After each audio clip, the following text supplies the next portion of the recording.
Hi, welcome to Quilt with Kim. I'm Kim, and this week I'm going to teach you how to make a disappearing four patch. Isn't that a great little block? It is really beginner friendly. So let me switch cameras and I will show you exactly how to make it. So to make our disappearing four patch, we are going to need 4 equal squares. Now, the squares that I've used here are 5-inch squares. So if you have a charm pack, which is a set of 42 5-inch squares, you can grab yourself 4 of those squares and you're good to go. But if you need to cut 5-inch squares and you're not quite sure how to cut squares, I've got a full tutorial YouTube video that I'll link up at the end and put it down in the description below, and you can go and check out how to cut those squares out. So you're going to need 4 squares. Now what I've got here is the same line that's in my original one here. So I've got 2 of those squares, and then I've got 2 contrasting squares here. So we're going to try it in a flowery floral design. So these are just plain colours. This is the Moda Basics Grunge fabrics, the lime and the blue, the navy here, which look really good together. So I think you need to look for a good contrast, but let's just see how it works with these 2. So that's what you're going to need to do, is 4 of those. A couple of other things that you obviously need a rotary cutter and a ruler, but can you see here I've got a really little itsy bitsy cutting mat here. If you've got one of those around that you use for other crafts, they're really useful to have for this one, and I'll show you why. You can get by with your normal standard A2 cutting mat, but if you've got this small size, it's actually quite useful. So the first thing that you are going to do, which I'm not going to show you because you can do this, is you are going to, can't do this myself, you are going to stitch them together so we get this checkerboard effect here. Okay, so if you get your squares laid out like that, your 2 sort of complementaries and your 2 and 2 and 2 and 2, get those laid out and stitched together like that with your center seam matching really nicely, because that will help you a lot when we've got this bit going on in the center here. We want a nice center seam. So if you get your squares cut and get those stitched together, and then we'll meet the other side in just a second and I'll show you what to do next. Okay, so we've all stitched together. If you don't know how to stitch a basic 4 patch together, I've got another video as well, which I'll link at the end and in the description below, so that you can go and check that out, because I've put that in much greater detail. But we have stitched those 4 squares together, and if we look at the back, we've got our seams going over to the dark side, and then the center seam just going over to one direction. Okay, then this is where the magic happens. So this is where this little tiny cutting mat comes into its own. So let me explain what we're going to do. We are going to cut either side of this center seam. So on this one here that I showed you earlier, so we're going to do the same. I cut 1 inch either side of the center seam, but you can decide to do any distance you like. So maybe for the first one, to have a practice, have a go at the inch and then experiment and see what happens. If you have a 1/2 inch and make it really tiny, or have 2 inches or 1.5 inches, have a play. This is supposed to be a joyous hobby. So have a play, get creative and see what you end up with. Okay, so let's put that to one side. So we're going to get a ruler. If you've got your standard long 24-inch quilting ruler, that'll be fine. I've just got a smaller one here, which is 12.5 inches, which is just a bit easier to handle. So what I'm going to do is put my 1-inch line down that center seam line. So pick a center seam and, whoops, just moving it all over the place, and put that inch line down the center there. But what I'm also checking is that I've got one of the horizontal lines sitting on the horizontal center seam line, because we need it to all end up nice and crisp and square. Okay, so having checked that I've got my vertical line down the middle. This is the inch. I've got a horizontal line there, and I can check top and bottom, bottom and top as well, to make sure that I've got horizontal lines going across the bottom edges and the top edges to make sure we're all tickety-boo. So given that, and if I am happy with that, check that you've got the inch, and then I'm going to cut up that side, but this is where you need to be careful. So watch this. So we're going to cut up. Okay, put my blade on as always, and then I'm going to carefully remove the ruler. I'm assuming that I've cut through here. Then what I'm going to do, don't move this, is get my cutting mat and turn it around. So if you've got your big A2, you probably need a bit of a space to do this. So I haven't moved this side. So this is my cut edge here. Now I'm going to do the same on the other side. So I'm going to get the inch line down that center seam. Okay.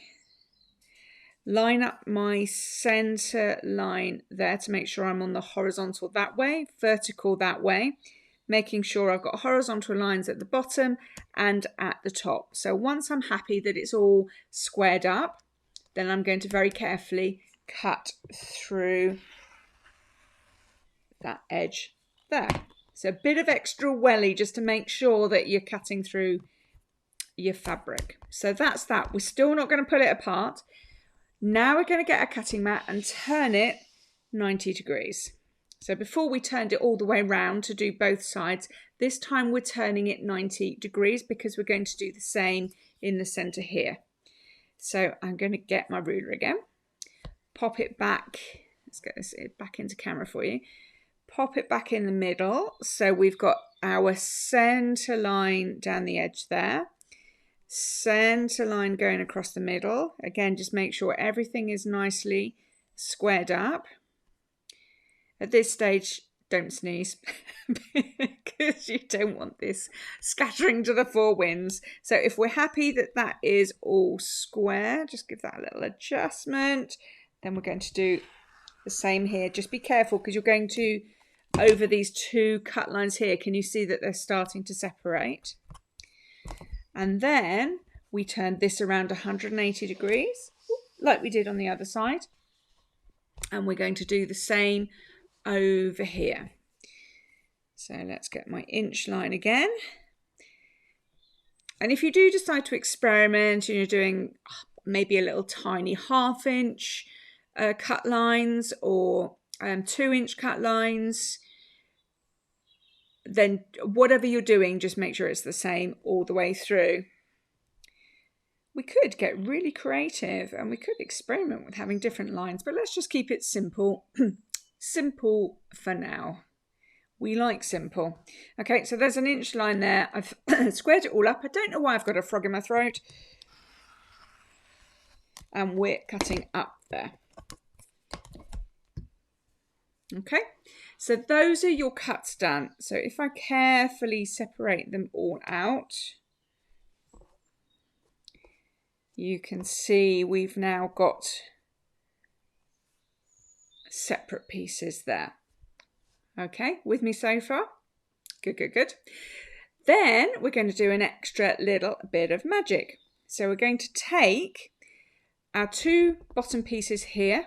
So all I've done is just pull them apart a little bit. If you can hear beeping, that's my iron behind me. My iron has an attitude problem. If it is ignored for more than a couple of minutes, it beeps at me and turns itself off. So we take our bottom row, take your two little squares, the dark and the light, and swap them over. Okay, just like that. Then we're going to do the same. Take those two outer squares, swap them over. And then your little center section, turn that 90 degrees. So we've got, in my case, I've got this sort of yellow, limey yellow going through the center, and I've got my flowers coming down that way. All right. Now we're going to sew these rows together. Okay. So these two are pretty easy. And those two are pretty easy. These we've got some seam matching to do. So let me get my machine set up and we'll do this together. First things first, we're sewing our top row together. So when we're sewing complicated blocks together, even sometimes uncomplicated blocks, what I like to do is lay the rows out next to me or right in front of my machine so I don't make any mistakes. I have to say that has never stopped me not making mistakes all the time, but it limits the possibilities of the mistakes happening. So I've laid this out, and then this middle piece is going to flip over, and we're going to stitch that with our standard 1/4 inch seam.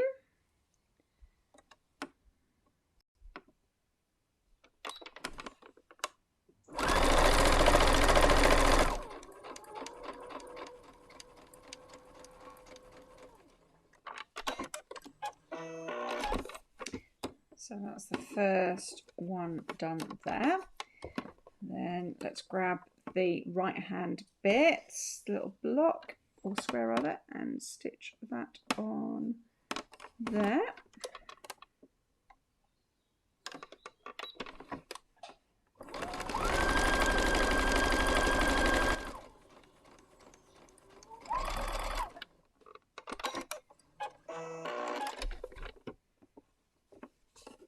So that is the top row done. Now we're going to do the same with the bottom row. I'm going to leave the middle row to last because it's got a bit of seam matching, which I'll show you. So let's go and do the bottom row. Here's our bottom row ready to stitch. So there's our center section, making sure that we've always got the complementary next to the original color, for want of a better description. And it's just trying to match those up when I've got a bit of a camera in the way so that you can see. Let's pop that there. Goes down here.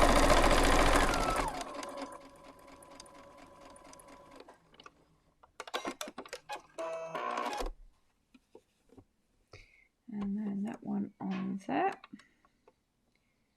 Like that.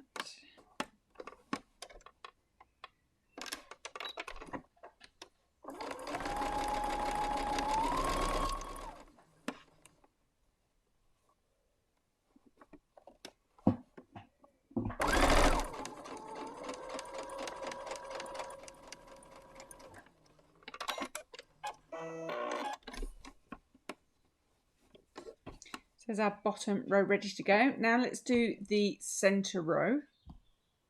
On our center row, we've got this center seam to match here. So we need to match up those seams nicely so that it all looks really sharp. So I'm going to use a couple of pins for that one. Okay, I'm not proud. I'm very happy using pins on all the seams. So I've got 3 pins in there. So let's go for that one and offer some sacrifices up to the seam gods if they're looking down. Nice and easy and slow when you sew over pins. So you don't have to take them out, just go really slow. And as you're going slow, if your needle does hit a pin, which we don't really want, but if you're going slow, it'll slide off the pin rather than crashing bang into it if you were going fast. So always better to go slow on some of these things. So let's take those pins out. Check our center seam.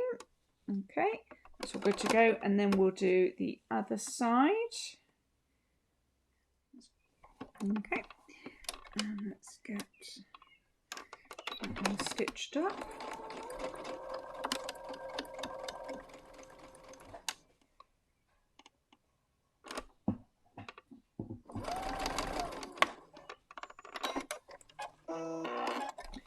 Okay, pins out. Let's check we've got all matching, nice matching going on, which we have there as well. And then if we're happy with that, then we need to join the 3 rows together. But what we've got now is some extra, we've got 3 seams to match. So that's why I do this bit last. There's one little job that we have to do before we stitch them together, which is obviously pressing, but you knew that, didn't you?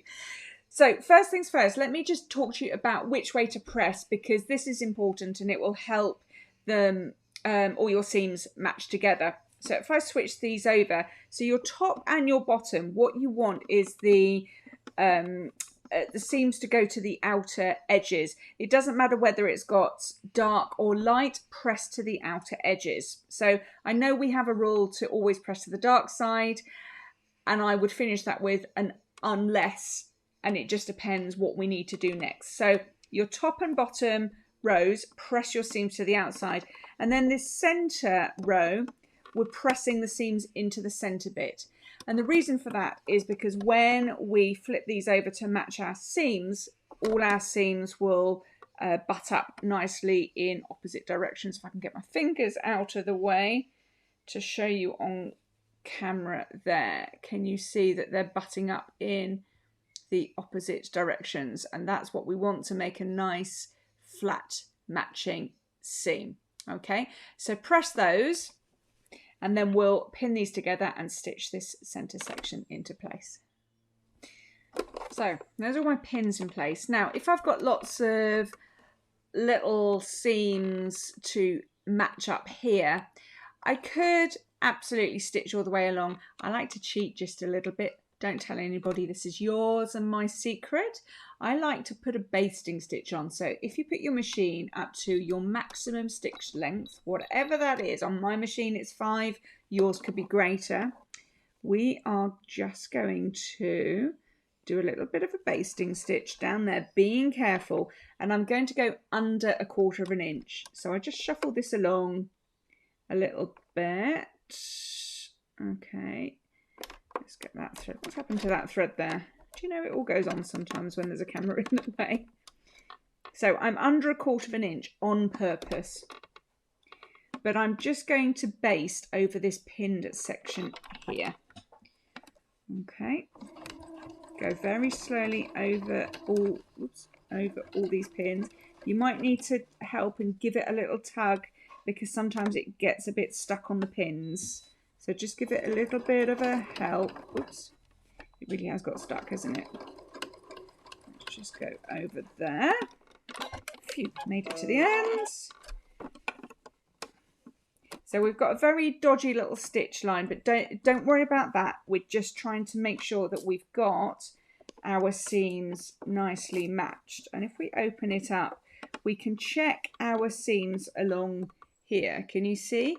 We can easily check. So that one's perfect, that one's a bit out, and that one's a bit out. So what I'm going to do, I'm not going to do this all on camera and subject you to the boring bits of me reshuffling my seams, but all I then need to do is unpick that little bit there, reposition it, just run a basting stitch over it again, and when I'm happy with it, then I can stitch down, but we'll do that together. So I'm just going to get those repositioned, so I'll see you on the other side of that.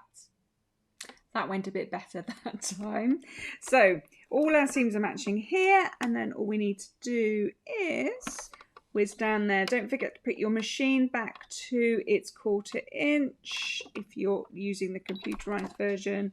But now we want our standard 1/4 inch seam all the way down. Let's get all those threads out the way.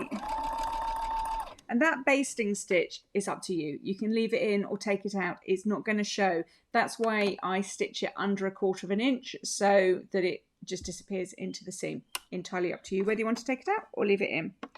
If you've got lots of seams, probably I wouldn't bother. But as I said, entirely up to you. Just don't tell the quilt police.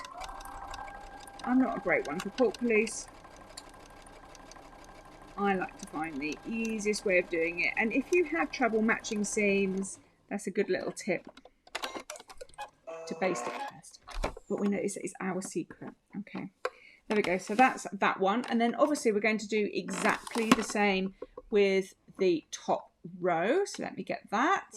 So as before, we flip it over and we're going to pin that together and then do a little baste and then stitch down.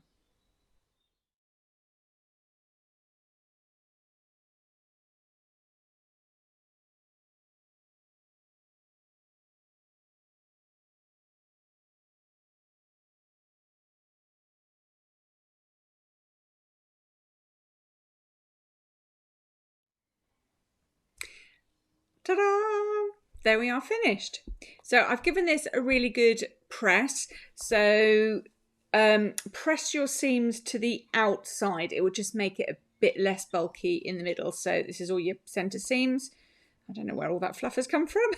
So press your seams to the outside. Give it a really good press all over. So if you find it's a little bit wonky, because sometimes it can feel a bit like that when you've got all this movement going on, give it a good press. That should sort it out.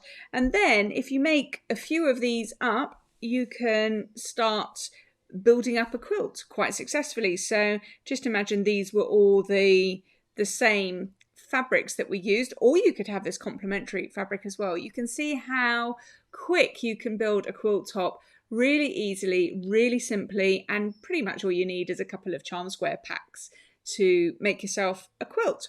Pretty simply, I would say. So very beginner friendly. So I hope that has helped. Hope you've enjoyed this tutorial, and I will look forward to seeing you next time. Bye for now.